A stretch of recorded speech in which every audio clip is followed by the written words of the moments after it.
नमस्कार, बी न्यूजमध्ये आपलं स्वागत. मी महेश्वरी गोखले. एक नजर आजच्या महत्त्वाच्या घडामोडींवर.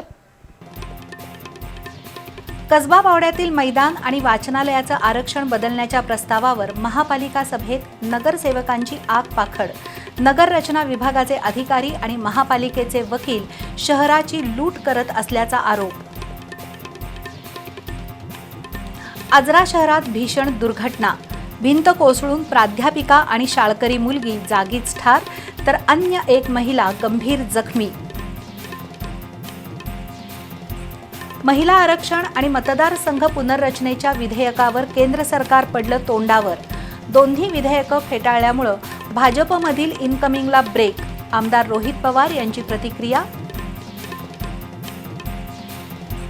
पाण्याची पाईपलाईन टाकण्यासाठी खुदाई करताना जमिनीखालील गॅस पाईपलाईन फुटल्यानं एकच खळबळ. कदमवाडीजवळील कारंडे मळ्यात सुमारे 1.5 तास थरार. आणि सन 2011 पूर्वीपर्यंतची शासकीय जागेत अतिक्रमणं केलेली घरकुलं नियमित होणार. जिल्ह्यातील 29,000 कुटुंबियांना शासन निर्णयाचा मिळणार लाभ.